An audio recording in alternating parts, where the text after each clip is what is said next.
हरे कृष्णा। आज का टॉपिक है कोई दिल से आपकी परवाह करता है तो क्या है उस पर्सन के जज्बात, ये जानने की कोशिश करेंगे आज की रीडिंग से। 3 डेक है, टैरो में से हम 4 कार्ड लेंगे, एनर्जी ओरेकल में से भी 4 कार्ड और रोमांस एंजल्स में से भी 4 कार्ड, तो टोटल 12 कार्ड की रीडिंग होगी। देखते हैं कार्ड्स हमें क्या बताते हैं। तो शुरुआत करेंगे शफल करके।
और एक बार, कई बार ऐसा होता है कि ज़ोडिएक साइन वो नहीं दिखता टैरो में जो आपके पर्सन का होता है, लेकिन यहाँ पे एक बात ध्यान में रखनी जरूरी है।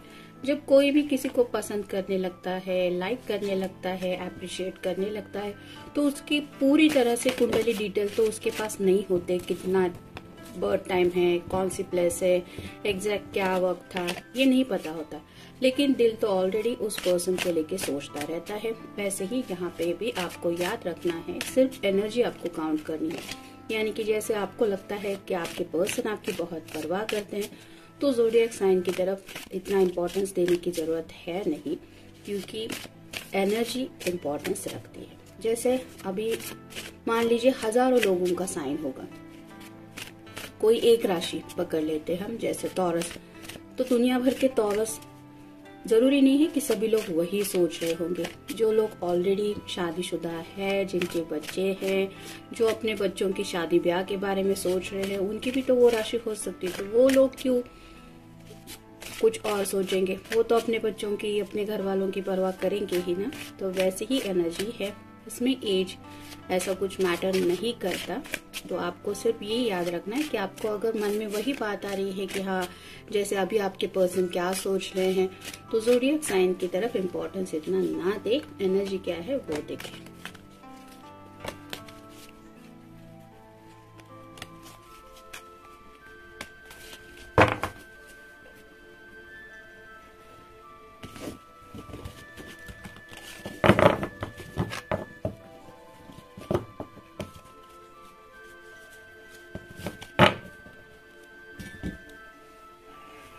पहला ही कार्ड है द एम्प्रेस का।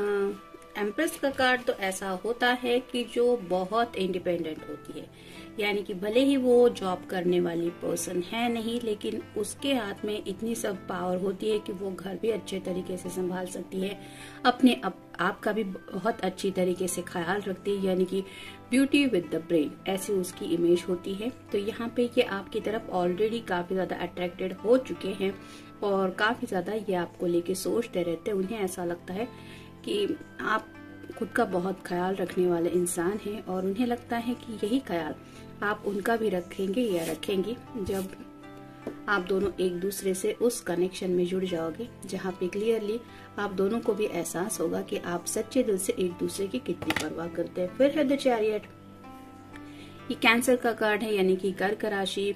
तो ये पर्सन आपकी तरफ ऐसे रथ लेके ऑलरेडी आगे बढ़ चुके हैं, यानी कि अपने ख्यालों में तो शायद ये आपके साथ जिंदगी का एक बहुत लंबा सफर तय कर चुके हैं।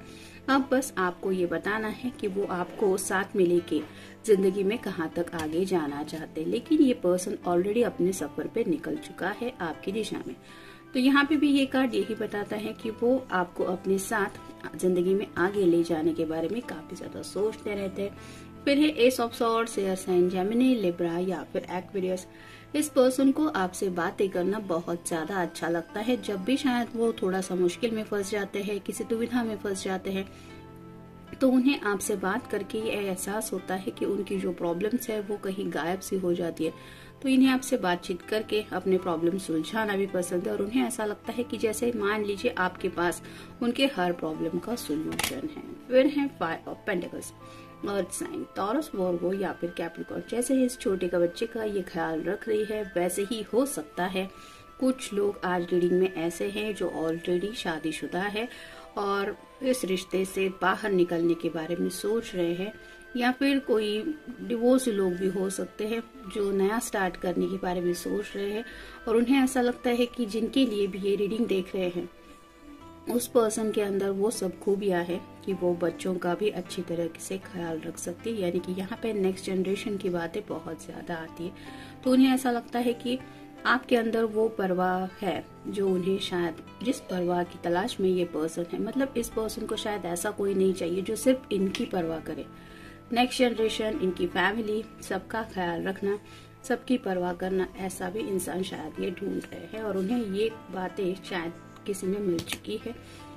नेक्स्ट है चिल्ड्रन। यहाँ पे भी वही कंफर्मेशन आ रहा है, your love life is being affected by children.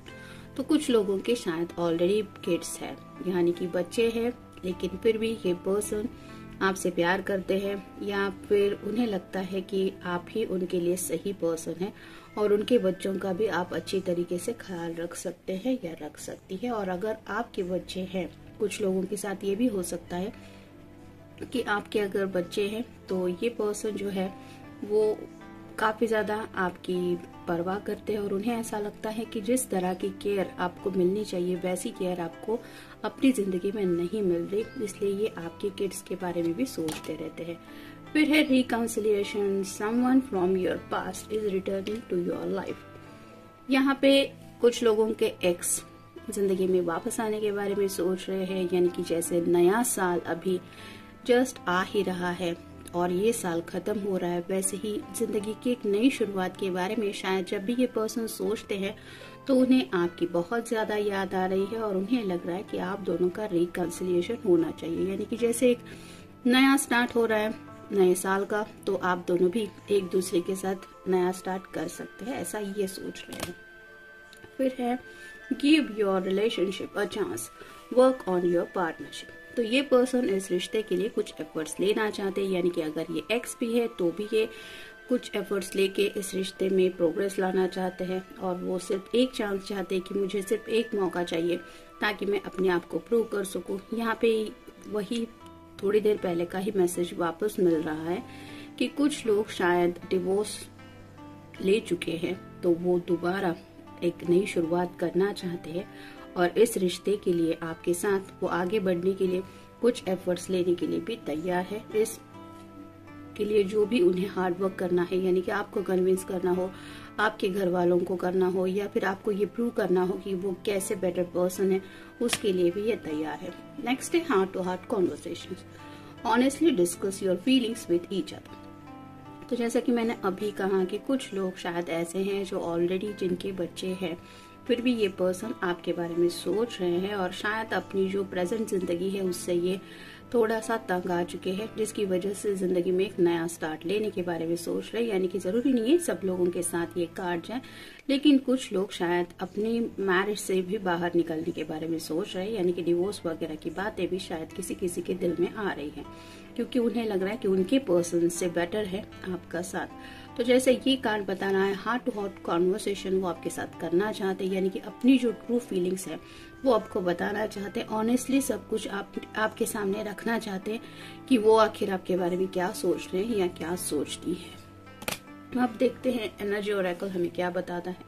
The सन, तो सन का कार्ड मिला है, इस पर्सन को क्लैरिटी मिल चुकी है, उन्हें पूरी तरह से आइडिया आ चुका है कि उन्हें आखिर जिंदगी में क्या चाहिए और उनको जो भी उनका शायद इंटेंशन है। जैसे यहाँ पे भी एक छोटा सा बच्चा है तो किड्स की तो बात आ ही रही है और शायद ये जो पर्सन है वो बच्चों को लेके थोड़ा सा परेशान है। फिर है द टेम्पल पाथ, कहीं ना कहीं इस पर्सन को लग रहा है कि आपके साथ उनका एक स्पिरिचुअल कनेक्शन है, और उसी स्पिरिचुअल कनेक्शन की वजह से उन्हें लग रहा है कि वो आपकी तरफ खींचने लगे हैं, यानी कि उनके दिल में जो जज्बात उमड़ रहे हैं उसकी वजह से यही है कि शायद किसी जन्म में आप दोनों एक दूसरे से मिले थे, लेकिन फिर जुदा हो गए और अब वापस जुड़ रहे हैं। नेक्स्ट है फाइनेंशियल कंस्ट्रेंट्स। कुछ फाइनेंशियल प्रॉब्लम से ये पर्सन गुजर रहे थे, तब शायद इन्होंने आपसे कुछ बातें शेयर की। हो सकता है आपने अपनी तरफ से इनको कुछ सोल्यूशन बताया या फिर अपनी तरीके से थोड़ी सी फाइनेंशियल हेल्प भी की हो सकती है। इस पर्सन को वो सब बातें आज भी याद है और उन्हें ये एहसास भी है कि आपने उस समय उनकी कितनी परवाह की थी, और इस परवाह को याद करते हुए उन्हें ऐसा लगता है कि ऐसा पर्सन अगर जिंदगी भर के लिए मुझे मिल जाए तो फिर मेरी लाइफ सेट हो जाएगी। और फाइनल कार्ड है डोर टू वैल्यू। वैल्यू के मतलब ये नहीं है कि सिर्फ पैसा, लेकिन हर एक को लगता है कि सामने वाले पर्सन को मेरी वैल्यू होनी चाहिए, यानी कि मेरी परवाह होनी चाहिए, मेरी कदर होनी चाहिए। वैसे ही इस पर्सन को लगता है कि यूनिवर्स ने जैसे उनके लिए एक दरवाजा खोल दिया है जिससे उन्हें वो परवाह नजर आ रही है आपकी तरफ से, जो वो परवाह रिसीव करते हैं, यानी कि आपका केयरिंग अंदाज उन्हें काफी ज्यादा भा जाता है और उन्हें एहसास होता है कि इससे बेटर पर्सन उनको नहीं मिल सकता। मतलब यही वो परवाह है, शायद वो ढूंढ रहे थे कि कोई तो मेरी थोड़ी तो परवाह करे और उन्हें शायद आप मिल गए। तो इस तरह की बातों में जब वो आपके बारे में सोचते हैं तो आप काफी ज्यादा आपकी तरफ अट्रैक्ट हो जाते हैं, और कहीं ना कहीं इन सब बातों की वजह से ये पर्सन भी आपके लिए बहुत परवाह करने लगे हैं। तो भले ही उन्होंने आपको बताया हो या नहीं बताया हो, लेकिन ये पर्सन आपकी परवाह करते हैं। और क्यों करते हैं? क्योंकि ये सब बातें उनके सामने है। तो जनरल रीडिंग है, आपके साथ जितना रेजोनेट हो उतना ले लीजिए। मिलते हैं नेक्स्ट रीडिंग में, तब तक अपना ख्याल रखिए।